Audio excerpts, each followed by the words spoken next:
का चित्र LS art दिखाया गया है, जिसमें इसमें पुष्प के लगभग सभी भाग दर्शाए जा रहे हैं। ये रंगीन भाग है। आप देख रहे होंगे कि ये भाग जिसको हम पेडिसिल कहते हैं, ये भाग पेडिसिल कहलाता है। वृंत, ये पुष्प वृंत जो है पौधे के तने के साथ जुड़ा हुआ होता है। इस पर पुष्प के सभी अंग पूर्ण रूप से लगे हैं। यह भाग जो आप इशारों के रूप में देख रहे होंगे, ये रंगीन भाग है। इस भाग को हम करोला कहते हैं। यानी करोला के नीचे हरे रंग का या उसी करोला यानी पेटल्स के रंग में ही रंगा हुआ होता है। इस पेटल्स के नीचे सेपल्स, नंबर ऑफ सेपल्स, ये नीचे की ओर लगे होते हैं। यहाँ पर हम आपको दिखाए हैं कैलिक्स, यानी कैलिक्स वायुदल का एक समूह होता है। इनकी संख्या भी अलग अलग प्रजाति के यानी अलग अलग जातियों में इनकी संख्या अलग अलग होती है। जैसे कि सरसों में 4 ही कैलिक्स पाए जाने, सेपल्स 4 होते हैं, और गुड़हल में इनकी संख्या 5 पाई जाती है, ये 6 पाई जाती है। और इसके ऊपर ये रंगीन यानी लाल रंग का, पीले रंग का आकर्षक भाग है। हम ये देखते हैं कि पुष्पों में ये आकर्षक इतना क्यों होता है। हम दूर ही से विचित्र हो जाते हैं कि पुष्पों में ये रंगीन भाग बहुत ही सुहावना दिखाई देता है। ऐसा क्यों है? तो ये प्रकृति द्वारा दी गई ये गिफ्ट है। ये जब रंगीन रहेगा तो पर्यावरण में ये विशेष रंगों में दिखेगा, रंगीन दिखेगा। इसमें कारण क्या है कि विशिष्ट रंग में होंगे तो कीट पतंग हैं, वो उन रंगों को देख करके मुग्ध हो जाएंगे और आ करके इसमें परागण की क्रिया में सहयोग देंगे, भाग लेंगे। और इनकी संख्या लगभग अलग अलग प्रजाति के पुष्पों में अलग अलग संख्या होती है। इनकी संख्या 4-5 के लगभग होती है। सरसों में इनकी संख्या 4 ही होती है, जो पीले रंग की होती है। तो 4 ये पीले रंग की जो दलपुंज है, यानी दलपुंज करोला को ही कहा जाता है, इनकी संख्या 4 होती है सरसों में। और पूरे पेटल्स की संख्या को के समूह को करोला कहते हैं। इसे पुष्प सूत्र लिखने के लिए जब हम लिखते हैं तो इसको हम सी से व्यक्त करते हैं और कैलिक्स को हम के से प्रकट करते हैं। अब इसके अंदर आप देखते होंगे कि ये छोटे छोटे धागानुमा संरचना दिखाई देती है, जिसको एंड्रोसियम यानी इसके समूह को एंड्रोसियम पुंकेसर यानी कुमम कहा जाता है। और ये धागे के ऊपर मुद्राकारी संरचना दिखाई देती है। अलग अलग पुष्पों में इनकी संख्या भी अलग अलग होती है। जैसे सरसों के पुष्प में 6 होती है, 4 बड़े और 2 छोटे। और गुड़हल में इनकी संख्या अनंत होती है, इनडेफिनिट। और इसके ऊपर जो ये संरचना देख रहे हैं, ये एंथर है, और इस एंथर में परागकण यानी पॉलन ग्रेन्स भरे होते हैं, जो कि पुष्प का नर भाग कहलाता है। यानी एंड्रोसियम पूर्ण रूप से पुष्प का नर भाग है। और उसके अंदर आप देखेंगे एक और पतली नली दिखाई देती है, जिसको हम ये पूरा भाग यहाँ से लेकर के यहाँ तक ये दिखाई देता है। ये पुष्प का मादा भाग है, जिसे हम डायनीशियम कहते हैं, यानी डायाम। और इसके ऊपर नीचे वाला भाग, ये 3 भाग में बटे होते हैं। नीचे वाला भाग ओवरी कहलाता है, जो मुग्धरा का जो संरचना दिखती है, मोटा दिखाई देता है, जो थैलमस से जुड़ा होता है। पुष्पासन से पुष्पवृंत से ऊपर यानी थैलमस से ये सारे भाग जुड़े हुए होते हैं। और ओवरी के ठीक ऊपर वाला भाग स्टाइल या वर्तिका कहलाता है। और वर्तिका के ऊपर एक कटोरी जैसी या ढलान दिखाई देती है, जिस पर समझ लीजिए कि कुछ चिपचिपा पदार्थ म्यूकस टाइप का जो है इसमें लगा होता है। इसी पर छोटे छोटे कण के रूप में पराग कण आकर गिरते हैं। यानी यहाँ से परागकण ट्रांसमिट होते हैं कीटों के माध्यम से या वायु के माध्यम से।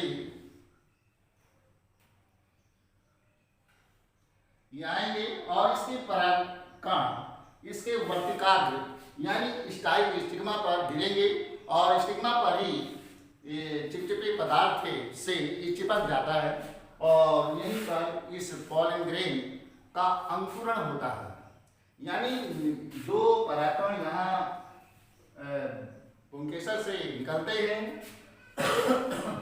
वो इसी वर्तिकाल पर गिरते हैं और फिर अंकुरित होते हैं और अंकुरण के बाद इसमें यानी मान लीजिए ये परागकण है और ये है परागकोश, परागकोश जिसमें परागकण भरे होते हैं।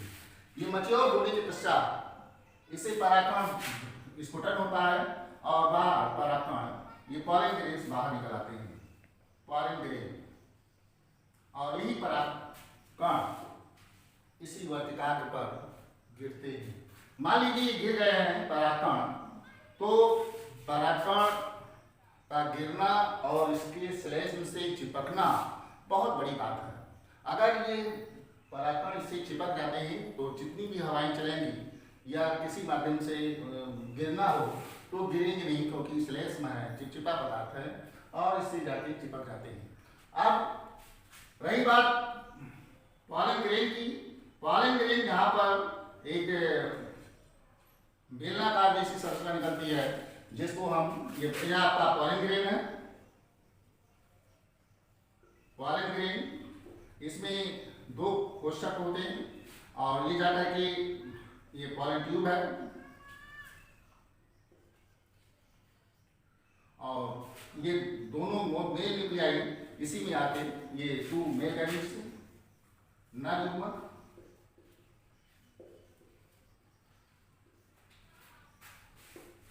ये अंकुरित होते हैं और इसके अंदर यानी स्टाइल के अंदर ही ये ट्यूब बना करके नीचे की ओर आने का प्रयास करते हैं।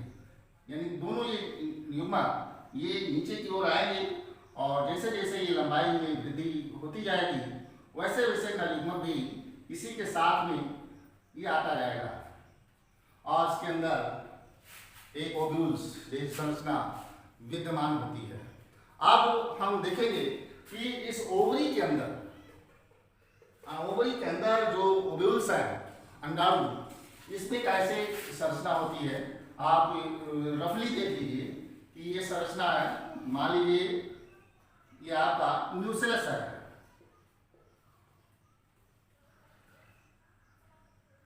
न्यूक्लियस, इसके अंदर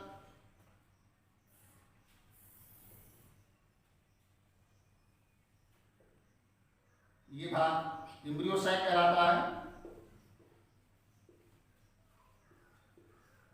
और इसके बाद दो आवरण होते हैं। ये आवरण आउटर इंट्यूबमेंट कहलाता है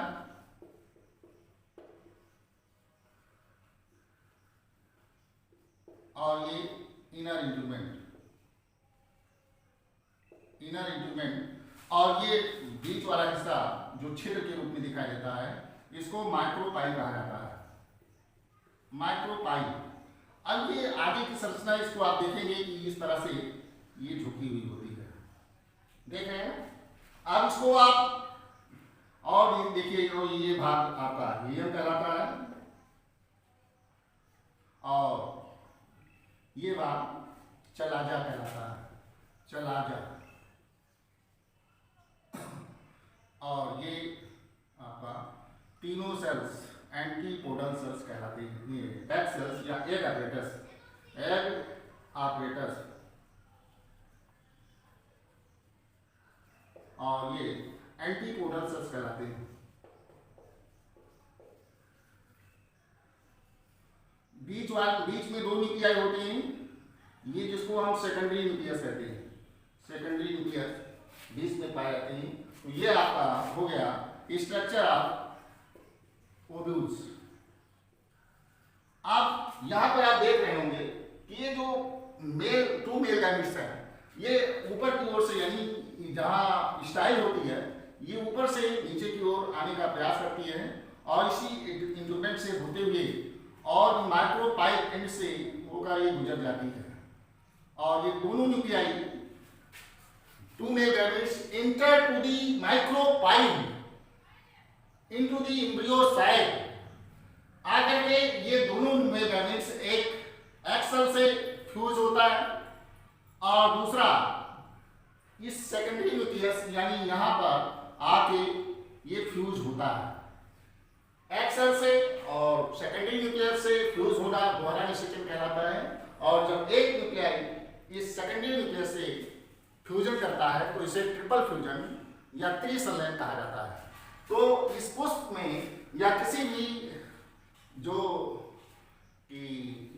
बाइसेक्सुअल प्लांट है उसमें इसी प्रकार से ये पॉलन ट्यूब ऊपर से आकर के यहाँ से और नीचे से आकर के माइक्रोपाइप इनसे दोनों न्यूक्लियाई मेल गैमेट्स अंदर इस एंडोसाइट के अंदर प्रवेश कर जाते हैं, जिससे फ्यूजन हो जाता है और ये जाके युग्मक यानी जायगोट बनाने का कार्य संपूर्ण पूरा हो जाता है। इसी के साथ मैं आज का अध्ययन समाप्त करता हूँ। नेक्स्ट डे पर फिर आपसे